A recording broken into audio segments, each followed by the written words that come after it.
বাবানি থাম থামা থাম থাম আমার ধাব্য নারায়ণ গেদারে তুইয়া উপাস করে শালা শালির জন গেদা ঘুমালো পাড়া চোরালো বর্গি এলো দেশে ভুল গদিতি ধান খেয়ে যায় খাজনা দিব দিন দিনা দিন দিনা আমার ছাগলে খাইলো চুনা করতে খাইলো ধান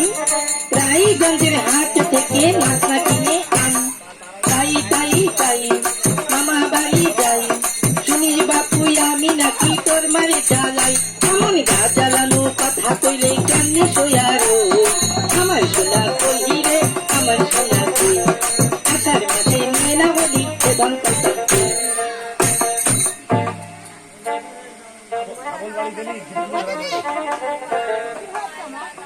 তোমার খুব সুন্দর দুটো ছেলে হয়েছে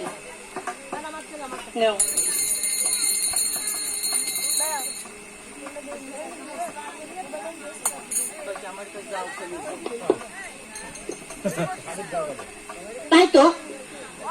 বছর পর আমার মরা বাগিচায় দুটো শাহজাদা জন্মগ্রহণ করেছে এই সংবাদ আমার স্বামীর কাছে জানাবো আমি কোথায় প্রাণী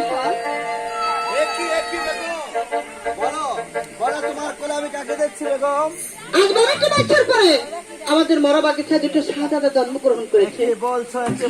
আজ আমার আধার ঘিরে আলোকিত করে আমি বড় ছেলের নাম রেখেছি একবার ছোট ছেলের নাম আপনি রাখেন অনেক বড় হবে আজ আমার তবে তাই যাচ্ছি আমি ওই নীলচাঁদ শহরের একবার বাদশাহ 12টি বৎসর ছিলেন হাটকুড়ো বাদশাহ যখন গাজীপুরের আশেপাশে দুটো সন্তানের পিতা হয়ে যায় একদিন দেখতে না দেখতে অনেক বড় হয়ে যায় তাই নেকবার বাদশাহ ডেকে বলছে কোথায় কোথায় আকবর কোথায় হ্যাঁ ডেকেছি আজ তোমাদের স্কুলে ভর্তি করে দেব লেখাপড়া বিদ্যাবুদ্ধি অর্জন করে মানুষের মতো মানুষ হবে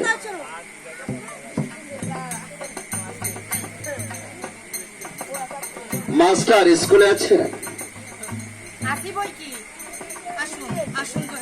আমি আসন গ্রহণ করতে আসিনি আমি এসেছি আমার সন্তান আকবরকে স্কুলে ভর্তি করার জন্য ওকে স্কুলে ভর্তি করে নিয়ে আর ওকে সুশিক্ষা শিক্ষিত দিবেন আমি আপনাকে সোনা দ্বারা মুক্তমালা ইনাম পুরস্কার দিব আকবর মাস্টার তোমার গুরুজন যাও তার পায়ে হাতে সালাম করে নাও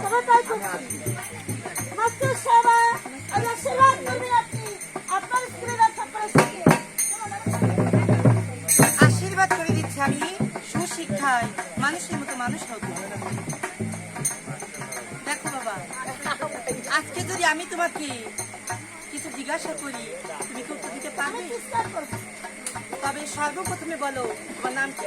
আমার নাম কি আকবর বাদশা বেশ অনেক সুন্দর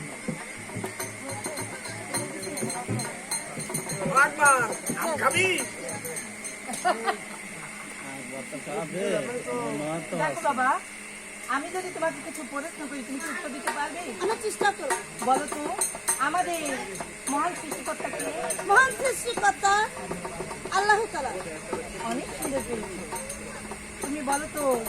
কার্তিক গণেশের মা কে ছিলেন গণেশ কার্তিকের মা ছিলেন মা দুর্গা আর আমাদের মুসলমান ধর্মে মা ফাতেমা অনেক সুন্দর জবাব তুমি দিয়েছো তবে তুমি বলো তো 2 আর 2 কত হয় 2 আর 2 মাত্র 4 হয় তাও তো অনেক সুন্দর